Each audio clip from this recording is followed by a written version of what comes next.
Hey everybody, today on the podcast I'm talking with Soren about the last 7 years of Nickel and Suede. All the good, the bad, the lessons, a couple funny stories. You're in for a treat. Welcome to the podcast with Kilee Nickels. The goal of this podcast is to inspire you through both my story and the stories of other powerhouse women to take that first step towards living the best version of your life. So grab a notebook, grab a pen, and get ready to get started with Kilee Nickels. Hey everybody, happy Friday. I'm Kilee and you are listening to the With Kilee Nickels podcast. Today I have an extra special, special guest. Soren is back on the podcast joining me today. We have been married for 15 years this summer, but today we're doing a special anniversary edition for Nickel and Suede. So we've been married for 15 years, but business partners for 7. And so today wanted to do a little reflection, go back in time, talk about what it's been like, because Nickel and Suede is celebrating its 7th birthday this week. So, wow. Can you believe it? Unbelievable. Yeah. Cannot believe it. Yeah. So, it's been a crazy 7 years. I almost don't remember life before Nickel and Suede. I don't know about you. Same. So, but yeah, wanted to kind of reconnect, reminisce a little bit about it. Things have changed a lot over 7 years, even though it's been like a really short period of time. I was just posting the other day, we've opened 4 stores in 5 years. And, we're coming close to shipping our 1,000,000th earring. We've got about 50 employees now. Very different than the first day in the kitchen when I was cutting out my first pair of earrings and said, "What do you think of these, Soren?" Totally. Wow. Yeah. So Soren's always here for a good story. So what I thought we could do is hit a couple of milestones and talk about each one, especially because a lot of listeners have maybe ideas of wanting to start a business or have started a business or gone after a dream or a passion. And as we've gone through 7 years, I've learned that we've had lots of different moments where things have changed or we've learned something or we moved on to another phase of the business. So anyways, what are you thinking? What do you got for 7 years? Oh, wow. Yeah, the phases, definitely. In 7 years, there's been several feelings that have, been really, really strong. And then it just trades for something else. So yeah. I can see what you're talking about. Yeah. Mm-hmm. So I thought we'd start at the beginning. First pair of earrings, first website launch. I've got a couple questions I want to talk about each one. So, when we started Nickel and Suede, you quit your job. We launched our website. How far into the future were you thinking at that time? What was kind of your feeling about Nickel and Suede, or what was going to happen with what we were doing? Maybe 2 months. 2 months into the future, I know I was thinking. Yeah. Because I was trying to think, can we afford to do this? Can we make enough? Can we ship enough, to pay the bills? So yeah. I was definitely thinking on a 2-month time frame, but I was also thinking maybe 2 years, most. Definitely not more than that. Yeah. And in the 2 years, I don't remember quantifying just how big I think it could or should be by that time. Yeah. I think I remember doing some math, calculating that at the end of a year, financially, we should be much better off than we had been if, the current volumes continued. Yeah. But I do remember also looking at, what it would take to be a $5 million revenue per year company and just thinking that's impossible. There's no way that could happen. I don't know how that happens to people. So many earrings. Yeah. Just the volume that would have to be done on a daily basis to get to that monthly volume of 400,000, I thought is just, there's no way. Yeah. So Soren was an accountant before we started Nickel and Suede. And when we started Nickel and Suede, you turned into everything. Mm-hmm. And I was a stay-at-home mom and I turned into everything. I don't remember thinking very far ahead either.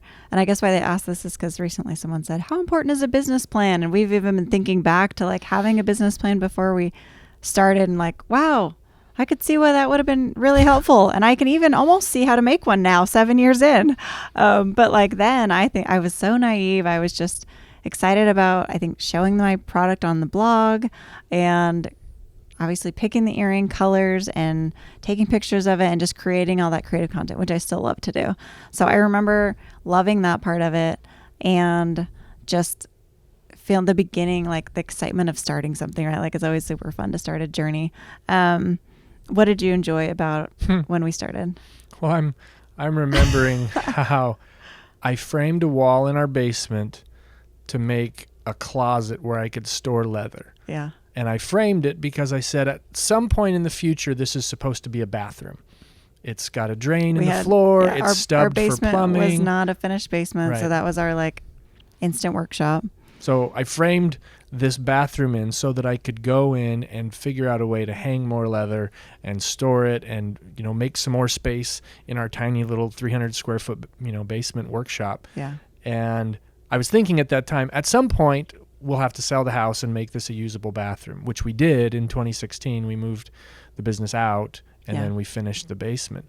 But that's one of the things I'm remembering is constantly reprogramming the small space in the basement to try and fit more volume and move our pieces that we were working on closer together so that we could just kind of turn around and be on a swivel and get more product shipped. And it felt like I had to do that over again every 3 months. Yeah. Something changed and no longer was my program usable. Yeah, I remember that. Now we're in a much bigger space and I'm helping reprogram again and finding, wow, this is so much easier with all the space. Yeah. Our 5-year-old's at work with us today, so he just walked in. So I'm like looking at you and distracted by Baker, who's making motions that he is hungry. So Baker, we will get you some food in a minute. Just hang tight, buddy. Which is great because that's another part of being in the basement. As I remember the kids, there were kids. It was like there were kids everywhere constantly. Oh, no. Let me add some color. I mean, we had 3 kids when we started the business. Now we have 5. But then we also had moms come help us with the business, and kids would come. So ready? I hope keep it appropriate, please. Oh yeah. You guys have seen those racks that you hang from the ceiling in the garage to store bins? Oh gosh, yeah, like the additional. I hung those in our workshop so that you could still walk under them. So the ceiling was tall in the basement, but I hung one of those to store bubble mailers up there. And then as you use the bubble mailers, we get a little room. And so I would put the kids up in that shelf so that I could sit on the computer and get some orders shipped and print some labels. And they literally couldn't get down and get in my way because they were stuck up in the ceiling. I remember leaving them there for 10, 15 minutes at a time. Climbing, it hasn't stopped. I've got a 5-year-old climbing behind me right now trying to get snacks. There are no more snacks in here, Baker. Yeah. Well, I was always running upstairs and downstairs with kids and then in the basement with kids. We had moms who could bring their kids to work and they would assemble and ship things from our kitchen table. Like it was just, I don't know, it was fun, but it was chaotic. Yeah. Okay, what did you find? Go ahead. Have a protein bar. Well, one of the lessons I learned, maybe people be interested to hear who haven't had this yet. Probably during COVID, they've figured it out. Going to work, missing your kids, saying, sorry, I have to leave. Kids are sad on the driveway as you drive away. I told them it's actually much more difficult when you're in the basement trying to get work done and you have to say no to your kids 20 times a day. Yeah. Saying no to them once a day is doable, but 20 times a day is, really heartbreaking. So we learned that lesson that working at home with kids is really tough. Yeah, it was. Apparently working in the office with kids is also really tough. Welcome to the podcast, Baker. Baker, you're getting some roller skates now. Okay. Can you take those downstairs with Jen, sir? Baker? I think he's going. Okay, we're just going to keep rolling. Okay, what do you miss about those days? Do you miss anything about the basement days? Yep. I kind of miss doing all the things. Yes, Soren misses doing all the things. He is a doer of all the things, figuring everything out. Yeah. Yeah. I can see that. I feel like I have to touch and approve and review and see most things. And I just always feel satisfied that it's the best if I get that chance. Yeah. You like to do everything yourself. You're a doer. I think I miss it was so much less pressure back then. Like I think at the beginning there's some naive, and it just felt like, hi Baker, like everything was up, right? Like there was only one way was up, and we hadn't really ever had any downs yet. And so that feeling of like, yay, this is fun, successful, like it was fun. Like it was just fun to be figuring out things and have things, like any improvement and progress was like huge back then. And so it just felt like everything was going awesome and was great. So what do they call that in the phases of a business's life cycle? I don't know, probably like the honeymoon. I can't remember. Right. But yeah, I remember it being really fun. So, and I remember, all right, Baker's leaving now. So he's either going to go kill himself on the roller skates or we go have a minute of peace and quiet. Okay.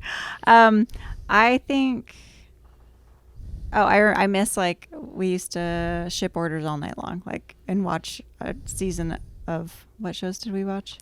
Veronica Mars. Parks and Rec. Yeah. And like, it was just the two of us, like after the kids go to bed, we would just ship orders all night. And that was like the last time we had a show that we watched practically, because ever since then it's been nonstop.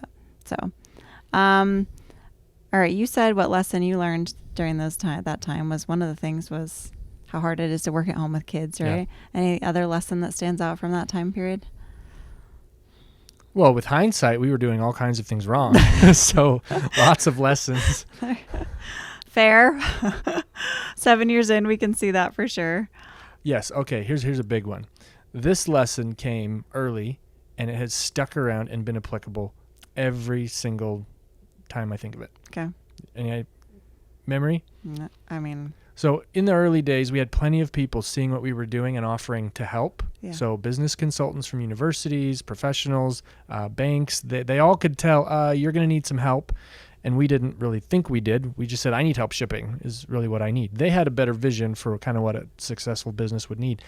And one consultant told me, he said, hey, if there's ever a system to design, make sure you design it yourself. Don't let anyone else design your systems. And I didn't understand that at the time, but his point is, a little bit blended with nobody will care about your business the way that you do. And yeah, I'd heard and thought about that before.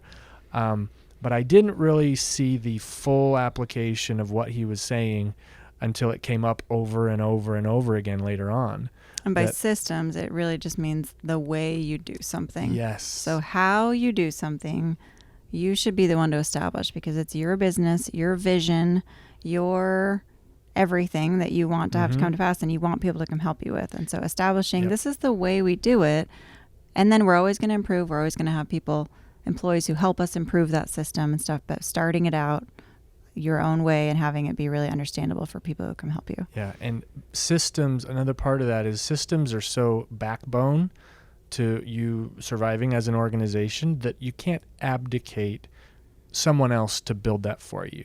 You can't go and say, I don't have a backbone. Please, you figure out how to, make it best. That will never work out. Yeah. So I think we learned early on, although we didn't know what it was at the time, we now can see it, that we should have had things written down for everybody who came into the business to help us. We should have given them really clear instructions of this is how we do things. But hindsight's 20/20. I think of it kind of like if you were to somebody is going to go crazy with this. I'm thinking of Ben Wyatt from Parks and Rec. Somebody like Josh Levin. Josh Levin specifically thinks I am Ben Wyatt. I'm going to talk about board games. Oh, gosh. If you're designing a board game, don't let anyone else design the rules of the game and how you play it, because if you do, it will become something totally different than what you wanted it to be. So that's an analogy for don't let someone else design your systems. If there's a system to be designed, make sure you do it. Soren does not want to be Ben Wyatt, but we all say he kind of is. Ron Swanson, please. Okay. Baker's back. Okay. I'm trying to think of a lesson. I think that I've been learning that same lesson over and over again. At the beginning and all through the business, I've always felt like I don't know how to design a system. I've never done this before. I don't know how to tell other people what to do. And that's not really a good excuse. Like, you have to figure that out first before you have people help you. So, okay, next big milestone. Okay, we're going to pause right now. Okay. Great podcast topic, by the way. Okay, Baker. I was hoping you guys would say like a specific mistake. Baker, there's no more food in here. I need you to go out. It's really distracting Yeah, I can on do the that. video. There's no more food. You'll have to go look. Ask Blair for food. Blair has food. Get out of here. And go back in the other room. No, you can't just take all of it.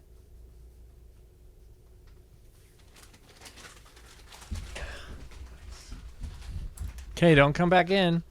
Good. Is there a room for like a mistake on here? Because I've got a good one about not having From it. the first days? Yeah. Sure, we can. Okay. Okay. What was one big mistake we made at the beginning, or that you made? I didn't make any mistakes ever. Right. Yes, they were mostly me. Do you have a business plan? I remember, I don't need a business plan. I have customers. I already have a business is what I'm thinking. Yeah. And what the wisdom now would say is, no, you have a job and your job is working in your business. You do not have a business yet because it controls and runs you every day. And that was the truth. And so thinking that I didn't need a business plan because I didn't need to borrow money from a bank was my big mistake, that I thought, I don't need a business plan because you only need business plans to go and show a bank to get a loan. And I don't need a loan because customers are knocking down my door every day. Yeah. What I need is more help. And that is stepping into the number one trap of people who start their own businesses, is that they work in their business and not on it. And it eventually becomes a job, not something that they own and not something that runs and survives and succeeds without them. Yeah. Yeah. That's been a recent discovery of why didn't work. Yeah, like maybe 2 months ago, 3 months ago, A month ago. We're 7 years in, and now we can kind of see the pitfalls at the beginning. Yeah. Okay, so the next big milestone that I have in mind that we hit was moving out of our basement and opening a store. Both huge things that were not in a plan necessarily. We thought at the beginning, we're going to stay in our basement forever. We're always going to have customers and it's just this is going to be great. We outgrew that. We're given an opportunity to open a store.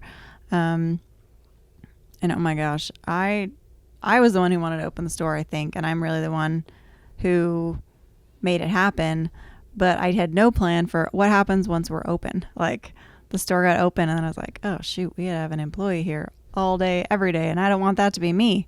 And how are we going to do all the things? So, what else do you remember about that time frame?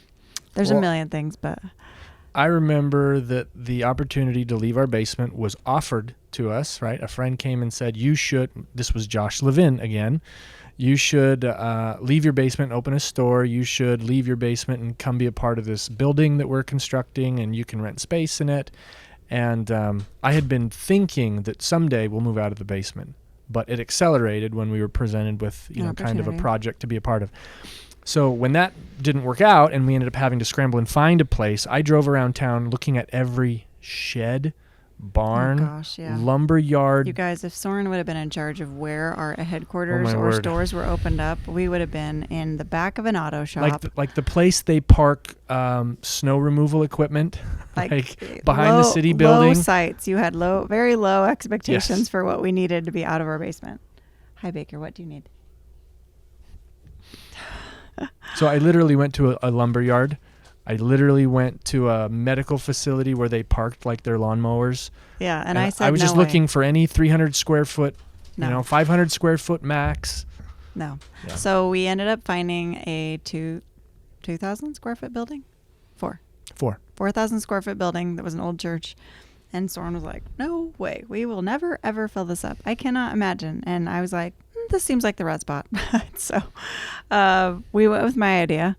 And we rented it and outgrew it in like 8 months. Yeah. In 8 months, we had to remodel the back of it to make it usable because it was split into two halves. And I was like, we'll never use the back half.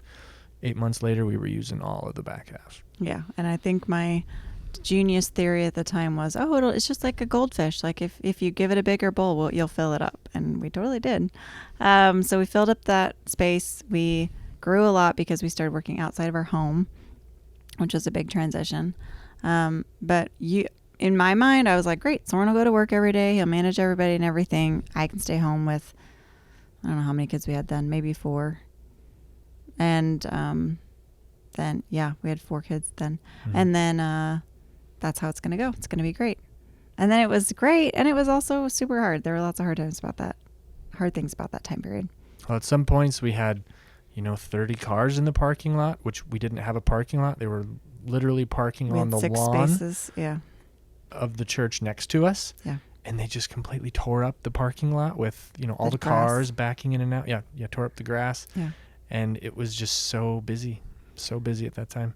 Yeah. And the hard part was there's so many people, and how do we manage them? How do we give them a We plan? had nothing written down. We had no procedures, no trainings. Everyone just show up and pitch in. It was a hot mess. Yeah.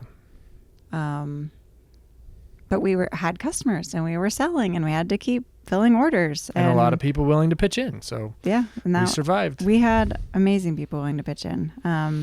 But now I can see how much harder we made it on ourselves by not being organized. Mm-hmm. Okay, what do you miss about those days? Because that was 2 years ago. 3, 4. Crap. That's a long time ago. 2016, 2017, 2018. Yeah.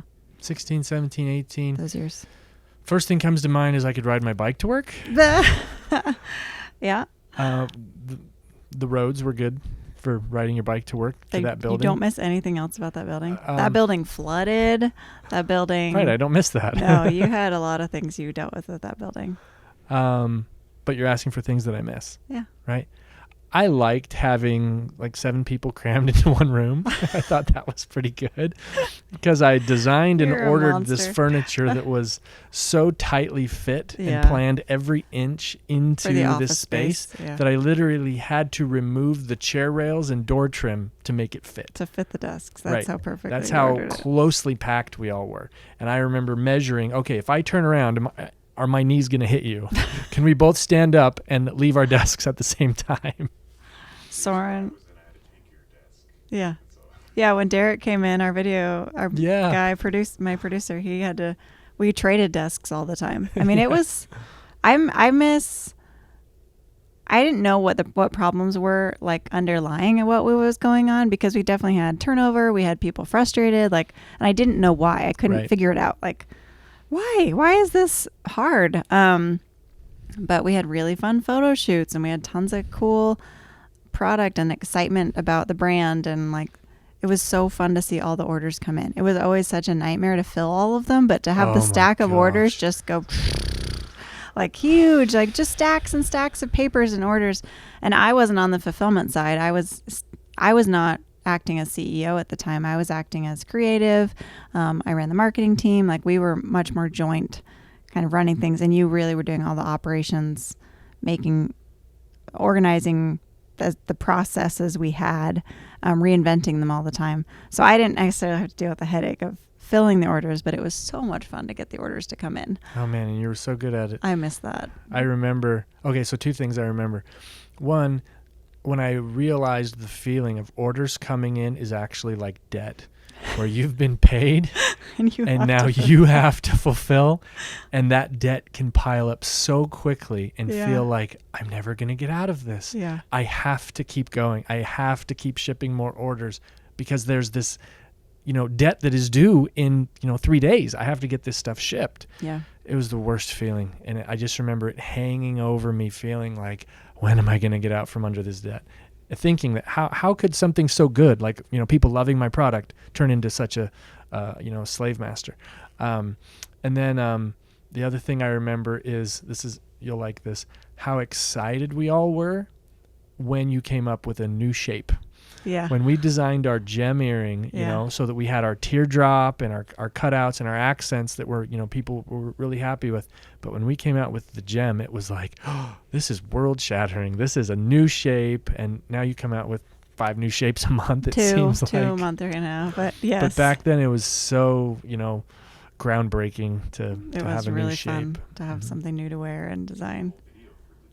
It was a whole shoot. It was a big deal. Yeah, I know. And the employees that would just love wearing the prototypes around the building, and anytime we got new leather in, I mean, everything was so hard back then to acquire or to start or do Mhm. something new. And so like a new shape was like, The new sewing we machine. did it. I know. Or like we just watched Fiddler on the Roof. So I've got that example of when he gets the sewing machine in mind. But it was like, yeah, a new shape or a new leather or like a new category was just so hard to add that when we did it, it was like so exciting. So yeah. Any lessons you learned from those days that are different? Do you remember? 16, 17, 18. I mean, I didn't know it at the time, but I look at it now, and measurements are super important. If you bring it on a lot of people, they've got to be, attached to measurements. Otherwise, you're blind. Yeah. And that what I'm thinking right now is that if you're I'm using the example in my head of, leading horses around a horse facility, I don't know, the stables or whatever, that you have to have people to lead the horses and put them where they're going, but you also have to have somebody to orchestrate it. So if you're thinking you're ready to have employees, what you're really ready for is to have a manager first, to make sure that those employees are getting the attention, the direction, taken care of, because it can quickly go bad if you don't. Yeah, our life got a lot better when we got good managers in place. Yeah. Yeah, I'm thinking, there's something else I learned. I think right now, like I'm trying to learn to give grace for that time period, because when you're in a high growth situation, what we've learned is that it's like racing a car really fast, or like just like doing something really quickly is usually messy, like especially if there was no plan ahead of time. And so I just felt like, oh my gosh, we made such a mess of all the things, and then we've now spent time trying to organize and get it orderly and clean up the mess that happens when you're in kind of an emergency crisis. We're working faster than you can work every day. So I remember making a case to new employees that we kind of feel like we're a rocket ship that is just like taking off, and we just really need, more people come and help us. We're not that well organized, but, come on and help us and just pitch in.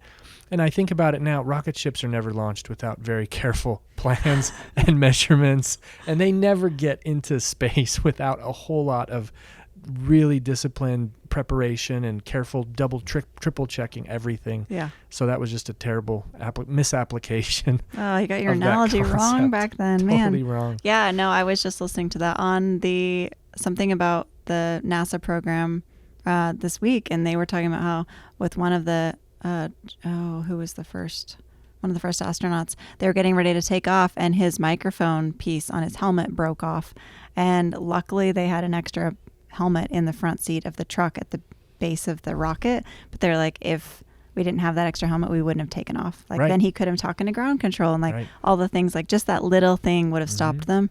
So I think we've learned a lot since then about how, what it really requires to take off. So Yeah.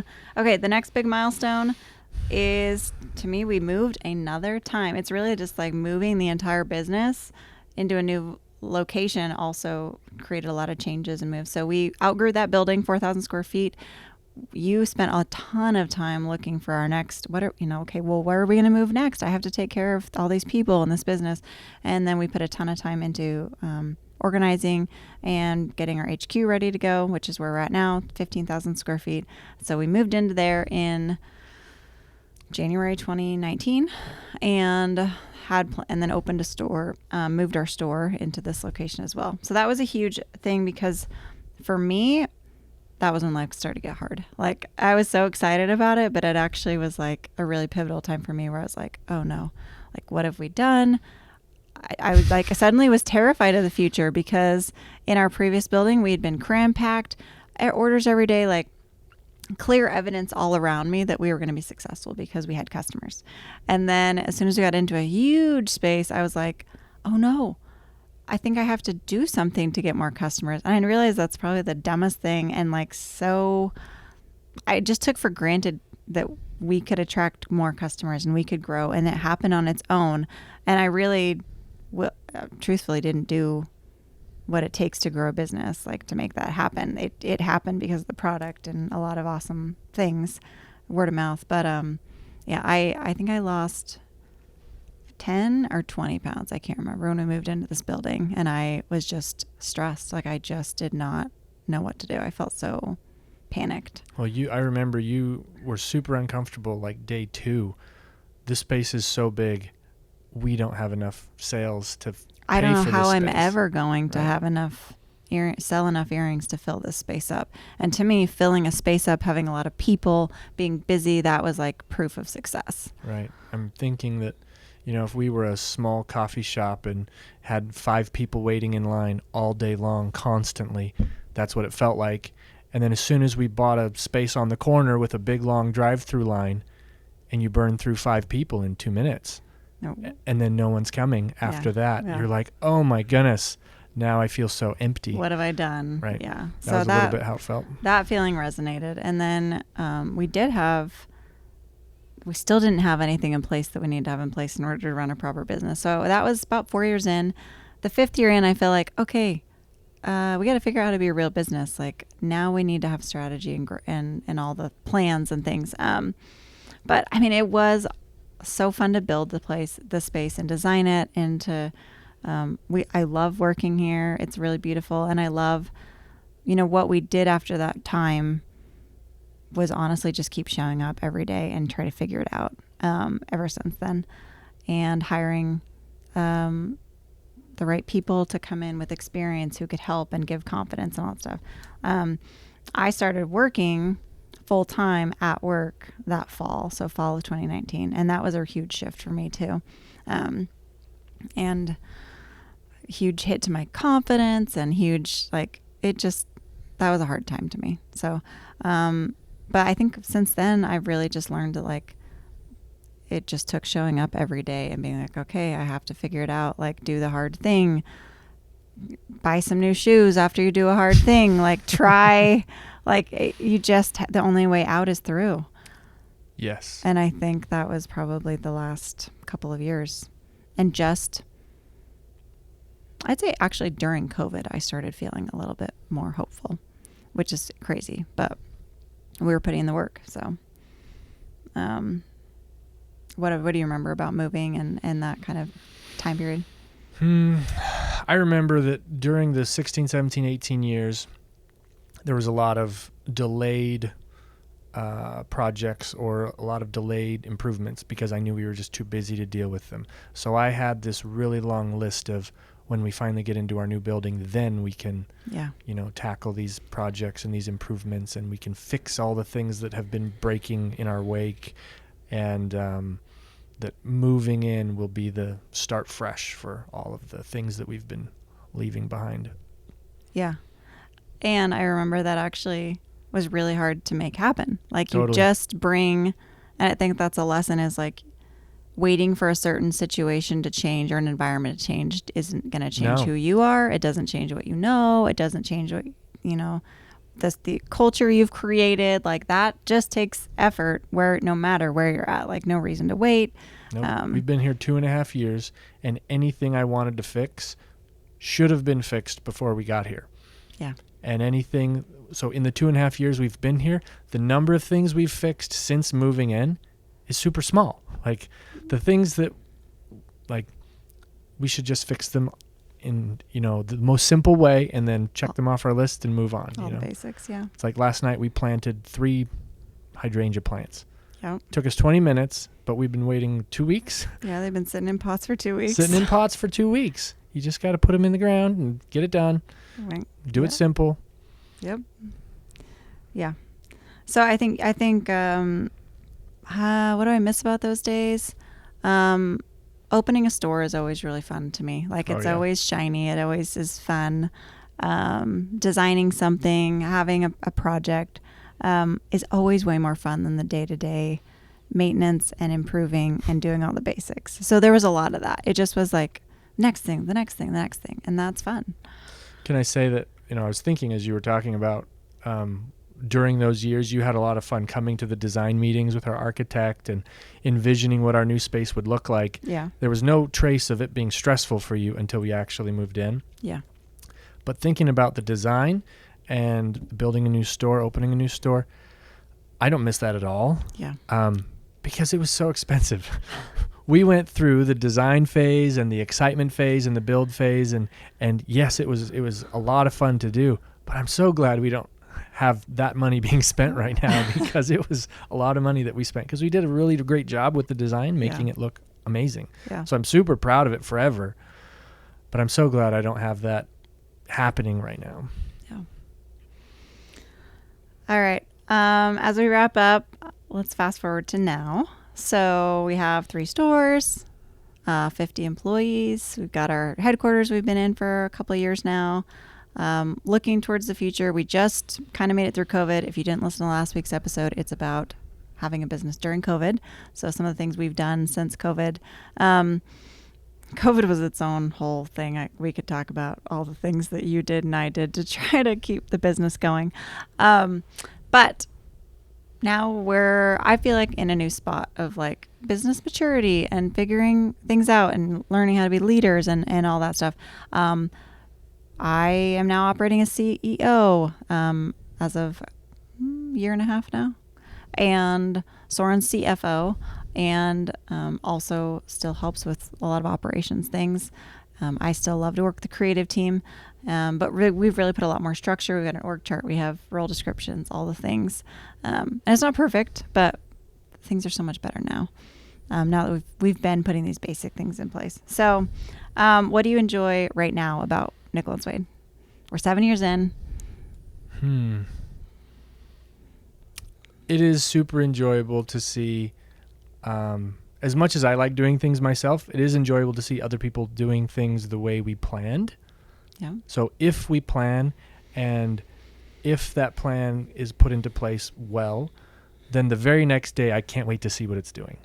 Yeah. So sometimes I'll come in and I'll go and talk to one of the employees and say, hey, how's this going? Still going great? Oh, I love that, because it's the fruit of having done something well. So it's almost like going and checking, your tomato plant in your garden, every day. Oh yeah, we still have tomatoes. Look, it's so exciting that it's working.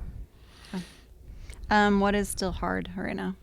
Oh wait, sorry. Maybe I should answer. What do I enjoy? Yes. I think I'm enjoying some of the same things. Like I really like having team members and managers and employees in their spots that are doing awesome and bringing me great ideas and working on them together, and then being like, yes, and go and do. And like, supposedly that's called the joys of leadership, but it is really fun to like have a plan and like see the things come together. So like this last spring, we planned to change our website and, do a switchover, update things, and, to put a date to it and to say, this is what it should look like, and to work on it and to work as a team and get it done. It was rewarding. So, things still don't go perfect, but I do enjoy like that just progress feeling. Oh my gosh. And I also feel a lot more confident than I ever have, in what I'm doing. I used to feel, and I still do dread coming to work a lot, but I used to feel like, I don't know what I'm doing. And that was just like the constant like ticker tape in my head, which is super stressful. But I think a lot now I feel like, okay, I've done this before, or I've seen this before, or, it's like I've made it through a lot. So I feel like I'm out of some of that like pain points, or they don't hurt as much anymore, because I know what, I've seen it before. And I'm somebody who really likes to say, oh, okay, I've been here before. I have a point of reference. I hate not having a point of reference. So I feel like I'm getting some more points of reference in business. Okay. What's hard right now? Yeah. What's hard right now still? Because I would say we met some new friends recently, and they knew about our business before we met, and they were like surprised to hear that like, even though on the outside things look great, and like obviously we market things really well, and like things are awesome, there's so much to be thankful for, but like it's still hard. We definitely don't feel like we've made it, because there's always more to do. So I would say that planning is really easy unless it's really hard. There's like no middle ground. So if you sit down and a plan just kind of rolls off, or comes out of your pen super easy, great. But if it's not easy, it's really difficult to. And so when things need planning and they need to be planned and you have to write a plan, write it down, usually it's because it's a pretty big project and the scope of it is really impactful for years down the road. And I feel like I have to sit inside a room like Professor X and just put on this thing on my head and just amplify my brain to try and wrap my head around what needs to be considered in this plan. And so it feels that way unless it's like super easy. So I think that's the tough part. Yeah, well, I think we've both kind of figured out some of our weaknesses this year, and so just trying to work through some of those, like, you know, like putting a plan together, like knowing you need to have a plan and then actually being able to write it and execute it, or time management or things like that. What's hard for me right now, I think the sitting with the unknown future is still always hard for me, like not knowing. I think like choosing like faith and choosing like optimism and stuff, it's still really hard, and sometimes it feels like, oh my gosh, is this ever going to happen, or are we going to make it? I feel like I'm still always teetering on that. So I've definitely learned that through the years, that like not quitting is the most important thing. But as an entrepreneur, as somebody who's taking risks and things, you can feel like quitting all the time. Like that can always happen. Or firing me. Yeah, that is probably the one thing people don't know, is how many times you've been fired here at Nickel and Suede. I've fired Soren so many times, but I'm probably the worst boss ever when it comes to Soren working for me. And yeah, we've learned a lot of lessons about working together, that's for sure. Still more to come. What are you most excited about for the future? Oh, man. Well, honestly, right now our kids are getting to an age where I feel like I need to spend more time with them. And so I feel motivated to figure out how to get other people in our business successful, doing all the things that I feel like I plug the gaps with often. And I would really like the feeling of not having to plug the gaps and just walking in and saying, this looks great, I love it, and then walking out. And it still feels like I add my 10 cents worth. You add about $1.50 to everybody's right. ideas, so we're trying to reduce that for sure. But I think that's good. I think that's good to look forward to. It's been fun to have the kids. Our oldest is 12 and youngest is 3, to have them be in activities again and have things outside of work that we enjoy and do. Work does feel like it has taken the last 7 years nonstop attention, and so trying to find that balance again has been kind of fun. I think I'm most excited about some of the same things. I think really getting these merit badges and like leadership and learning how to run a business and how to have a functioning business has been fun, and makes me feel like we can go after all the things I want to go after. I'm really excited to add piercings to our stores. I'm really excited to go do more pop-ups around the country and generate more, get in front of more people and talk more about how lightweight our earrings are, how life-changing they are, confidence, and like really empowering and impacting more women and girls. And I think until now, I've kind of felt like we just don't know how to make enough earrings, or we don't know how to tell our story. And I just feel like we have a lot of those tools coming and in our hands. And